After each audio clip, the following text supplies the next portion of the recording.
HOA threw a wedding at my house without asking, so I demolished the site while they watched. Can you imagine discovering a full-blown wedding reception being set up on your private property, without a single word of permission, by the very people who are supposed to protect community standards? The sprawling, perfectly manicured back lawn of my estate, the Sycamores, was my personal oasis. It was where I hosted intimate gatherings, where my golden retrievers frolicked, and where I found quiet solitude after long weeks as a high-powered, albeit recently retired, corporate attorney. The estate boasted ancient sycamore trees, a beautiful koi pond, and meticulously landscaped gardens, all behind a discreet, well-maintained fence. I, Arthur Art Sterling, valued my privacy above all else. Then came Karen, not with a polite inquiry, but with a shock so profound it made my blood run cold. Karen Hastings, the self-proclaimed socialite queen and head of the Sycamore Creek Estates, HOA, was known for her lavish parties and her relentless pursuit of perceived perfection in the community. I was out of town on a fishing trip, enjoying a rare moment of peace, when my house sitter, a young, nervous college student, called me, practically in tears. "Mr. Sterling, you won't believe it. There's a whole wedding being set up in your backyard. Tents, tables, a dance floor. They said the HOA approved it." I rushed back, my heart pounding with a mixture of disbelief and growing fury. My gate was wide open.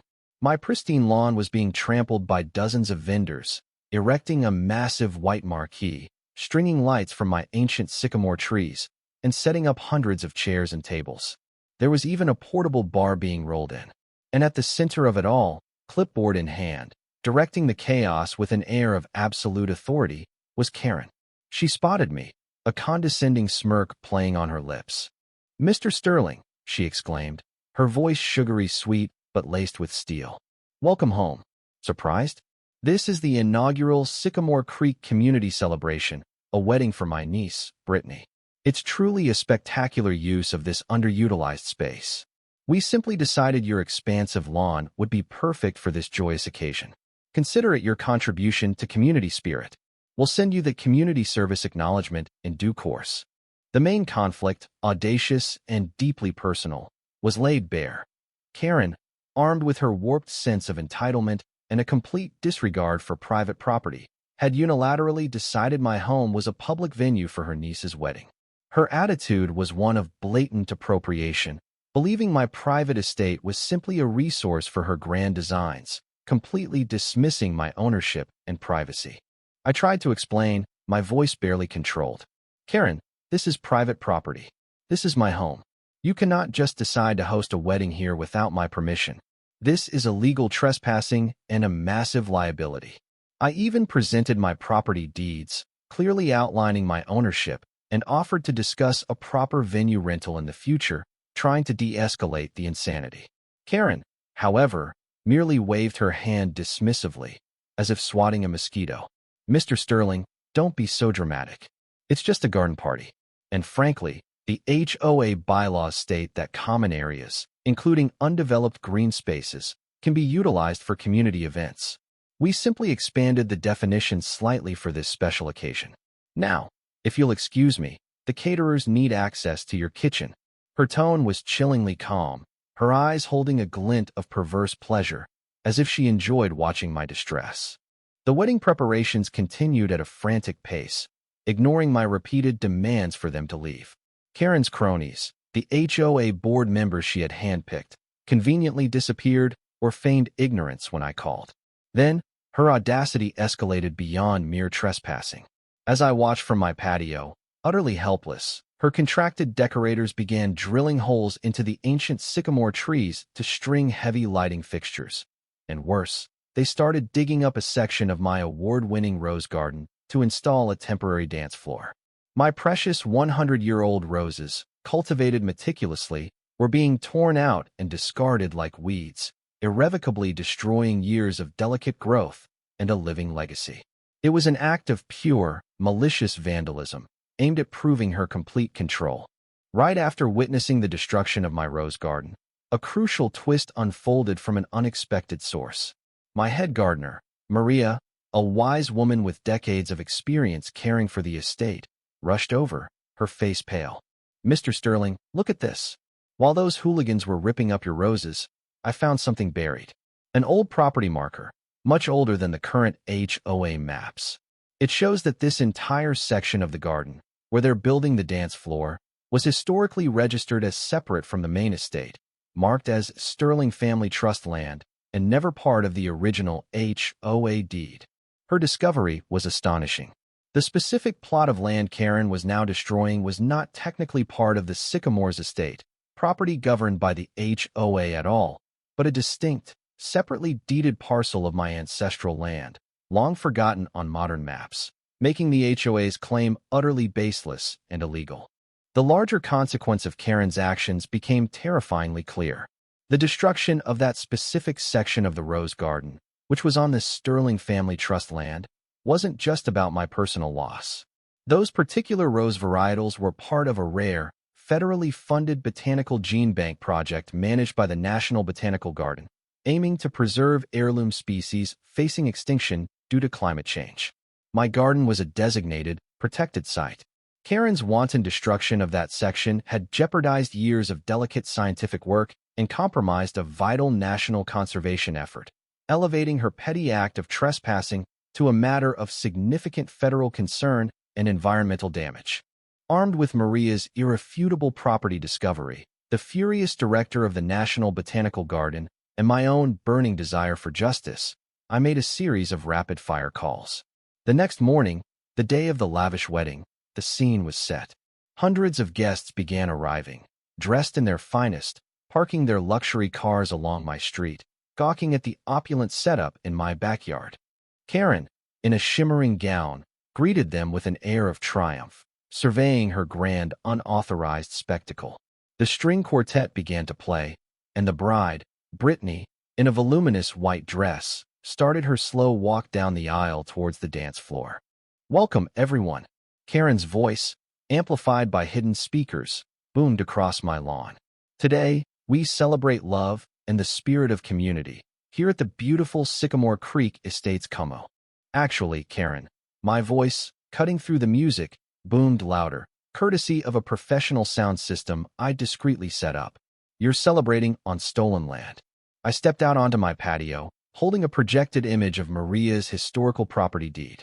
Gasps rippled through the crowd as the ancient, undeniable boundary lines flashed on a massive screen, clearly showing the dance floor and half the marquee were on land never part of the HOA. Karen's face contorted in disbelief, then pure, unadulterated rage. "This is outrageous. A forgery. Mr. Sterling is insane. He's trying to ruin my niece's wedding," she shrieked, desperately trying to manipulate the situation, her voice shrill and breaking. She started waving her arms frantically at the wedding planners, trying to usher the bride off the makeshift aisle. Just as her tirade reached its peak, the hum of heavy machinery filled the air. Around the corner of the house, a massive bulldozer, followed by a mini excavator, rumbled into view. They bore my company's old, faded logo, Sterling Demolition and Excavation. I had called in a favor from my old construction crew. Behind them, Sheriff Lewis and a stern-faced agent from the Environmental Protection Agency, EPA, stepped out. The EPA agent spoke first, her voice cold and cutting. "Ms. Hastings, the National Botanical Garden has reported significant damage to a federally protected gene bank on the Sterling Family Trust land. This constitutes a severe environmental crime."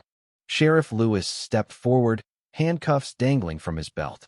"And Ms. Hastings, we also have multiple complaints of blatant trespassing, illegal construction without permits on private land, and evidence of systematic fraud within the HOA specifically related to the unauthorized use and rental of private property for profit." A nervous murmur rippled through the room as Karen's trusted HOA treasurer, a meek man who had looked terrified for weeks, stammered to Sheriff Lewis. She told us it was all community space. She was collecting huge rental fees for these events, saying it was for HOA beautification, but the money was going into a private account. It was a chilling revelation. Karen wasn't just a control freak. She was running an elaborate scheme, using her HOA position to rent out private property for massive profit, pocketing millions, and her community events, were simply a cover for her criminal enterprise. The wedding was merely her most audacious act of fraud. A past incident, whispered among the older guests, revealed that Karen had been previously implicated in a scandal where she donated a non-existent plot of land for a new community park, then secretly sold it to a developer, pocketing the funds. The consequences for Karen Hastings were immediate and utterly devastating. She was arrested by Sheriff Lewis on multiple charges, including felony vandalism, environmental crimes, fraud, racketeering, and grand larceny. The Sycamore Creek Estates HOA was placed under immediate state and federal investigation, its assets frozen, and a full forensic audit exposed tens of millions in stolen funds, a systematic scheme orchestrated by Karen and her network. Her carefully cultivated image as the benevolent community leader shattered into irreparable pieces.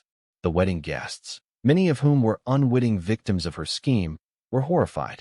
The bride, Brittany, burst into tears, her dream wedding literally crumbling around her. Her social circles, built on an illusion of wealth and influence, abandoned her completely, unwilling to be associated with such public disgrace. Her vast real estate holdings, her fortune, her status, her perceived power all confiscated as part of the ongoing investigation and subsequent lawsuits. She lost everything: her freedom, her fortune, and her reputation. The ultimate irony was that her audacious attempt to throw a wedding on my land led to the complete unraveling of her vast, illegal enterprise. As for the wedding site, the bulldozer roared to life. My old crew, with grim determination, began systematically dismantling the unauthorized structures. The dance floor was ripped up, the marquee collapsed, the lights torn down from my trees. The wedding guests scattered in panic and disgust, the string quartet abandoning their instruments mid-note. The bride, in tears, was whisked away. The satisfaction was immense, watching her empire of lies literally crumble before her eyes, a silent, powerful assertion of my property rights. My roses would regrow, the botanical project would be salvaged, and my peace, finally, was restored. What's your take on this? When someone so brazenly disregards private property and public trust for personal gain, does their complete and utter downfall truly serve justice? Or is there a point where the consequences become too extreme?